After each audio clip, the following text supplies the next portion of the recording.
want a second look. Yeah, there's something about this one, isn't there? Familiar somehow. We think we're stuck in a specific fragment in time, and we've been repeating that same fragment over and over again. But the flirting's over, Sherlock. Daddy's had enough now.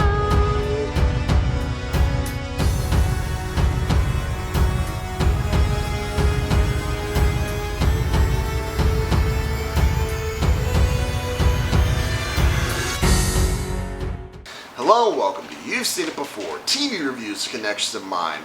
Moon Knight is the latest series to debut on Disney+, and is also the latest installment in Phase 4 of the Marvel Cinematic Universe. It stars Ethan Hawke, Oscar Isaac, May Kalamaui, among others, and this series focuses on Oscar Isaac as Stephen Grant, a seemingly mild-mannered gift shop employee at a British art museum, and his life gets turned upside down when he realizes that not only is his sleep disorder not just a sleep disorder, but he has multiple personality disorder, it seems, as well as he is the physical avatar of the Egyptian god Khonshu, and he is being called upon to face a dire threat upon the world from the zealots who worship the Egyptian god Ammit, who is bent on basically destroying the world. Now, this video review will contain spoilers of Moon Knight, as well as others, but I'll be doing my spoiler-free thoughts first and foremost before I get into any spoiler territory. Just so that's your fair warning, there will be spoilers later on in this review. But first, let's get into some spoiler-free thoughts on Moon Knight.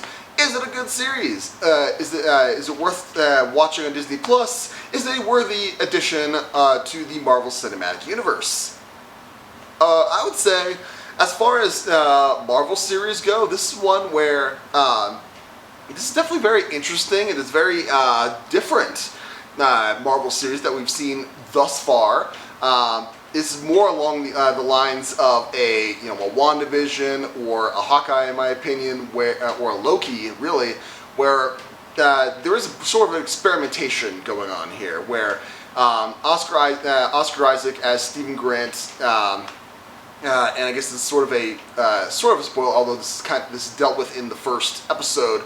There's multiple personality disorder because Oscar Isaac is both Stephen Grant and Mark Spector. Oscar Isaac does an amazing job in this series. I would not be shocked if he gets some awards buzz from the series for his performance, because my gosh, the fact that he is portraying this multiple personality thing, he's sometimes switching between personalities in scene, and we, as the audience, we're following this, and as far as I could tell, I was completely wrapped up in his performance, and I could tell exactly, how different these two personalities were, and even without clever camera trickery, like the closest example I could come up with would be Gollum and Smeagol in Lord of the Rings, where they do that kind of clever head things where you have the multiple personalities, but they're both distinct enough that you can tell which one's speaking, which is they do the same sort of thing here, and it's even more impressive because Gollum is a motion capture CGI creation, whereas Oscar Isaac is just him, and it's fantastic in that perspective. I also love the fact that we're getting into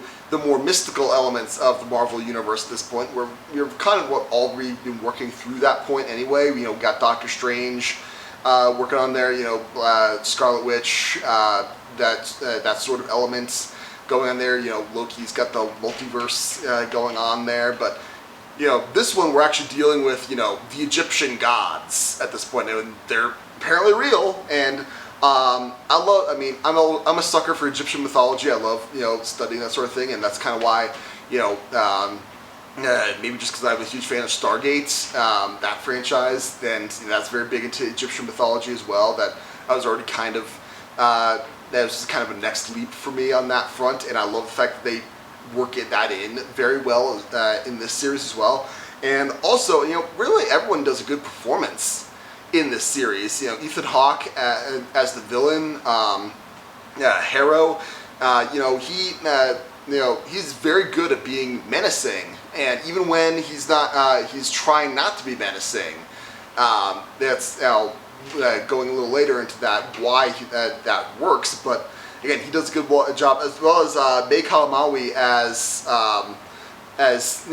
Mark Spector's wife, and they have a backstory as well prior to that, and she does a really good job as well. Even though I wish she was in the series a little bit more, I think. Especially in the first couple episodes. It takes a couple episodes. There's only 6 episodes in the season/series. That's kind of a weird thing as well. We don't know if there's going to be season 2, but she really only starts to pick up around episode 3. And then the back half, she's way more involved than she was in the first 2, in my opinion. But yeah, she does a fantastic job. Everyone else is doing a great job, except, the only problem with this season, the series, in my opinion, is that I feel like there are twists in this season, but to a certain extent, some of the twists work well, and other twists, I feel like they're kind of twists for twist's sake, if that makes sense. Like, they don't really amount to much, and also, by the end, it's like, if you're looking for connections to the Marvel Cinematic Universe as a whole, there really aren't any. As far as I know, I think there's only like one. There's a brief mention of the afterlife from Black Panther, but that's about it. This is very much a standalone thing, and that doesn't necessarily hurt it per se. But if you're going to this thinking it's going to be, the next chapter of the Marvel Cinematic Universe, it really doesn't do that. And if you look at that, by the end of it, it's like, what was the point of this? It's a great character study as far as Oscar Isaac's character goes, and in that perspective, does a great job, in my opinion. Especially, I think, episode 5, when we go really deep into his backstory, and some of that's just devastating. And but other than that, it's like by the end of the season, it's like, well, what was the point of all this? Again, not going into spoilers just yet, but yeah, if you're going into this thinking it's going to be something about the Marvel Cinematic Universe, you're really going to be disappointed on that front. And this does kind of put another chink in the armor of the MCU, in my opinion, whereas, the previous 3 phases leading up to Avengers Endgame, we all knew was leading to something, and each one was a piece of the puzzle, and it's like, great, awesome. Then Endgame happens, like, yes, it's a culmination, it's excellent. Now with Phase 4, it feels like everything's kind of branching off into each other. It's like, okay, like, do we really need to see all of these to figure out what's going on? Moon Knight, I would say, as of right now, no, you do not need to see Moon Knight if you're looking for clues as to the MCU at this proper at this point. But if you want a great, standalone comic booky adventure, with Egyptian mythology, a little bit of Indiana Jones-ness going into this, then I think you'll find enough in this series to enjoy. So if I was going to give Moon Knight Season 1, maybe, I don't know, a letter grade, I would say is a B+. No, let's scratch that. Let's make it an A-, because, like I said, there's a lot to enjoy in this series. However, there's a couple things, like I said, it's that lack of connectivity to the MCU proper, and a little bit of twist for twist's sake sort of thing that kind of bumps it down just a little bit for me.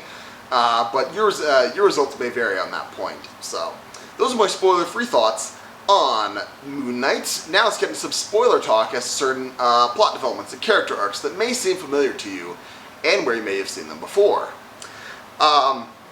Really the main connection that I had with this series is that there's very much a formula for this one, and I feel like this may just be a comic book formula in general, but it's a very well-worn Marvel comic formula at this point, because really episodes 4, 5, and 6 is very much like, alright, you have a little bit of the power going on with the Moon Knight fighting bad guys, great, awesome, and then Episode 4, it's like, oh, Khonshu's sealed away. Mark can't access the suit anymore, and then he gets killed.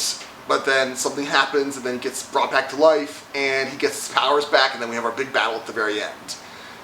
This has happened a lot in Marvel, but some things that have kind of come to mind are, Iron Man 3 kind of did this.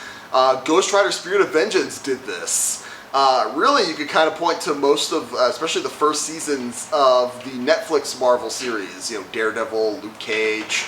I can't remember if Iron Fist did this sort of thing a little bit, but yeah, like right around the end of the second act, where the hero loses their powers or they're so injured that they can't continue, but then they regain their power / strength just in time to have the big battle at the very end.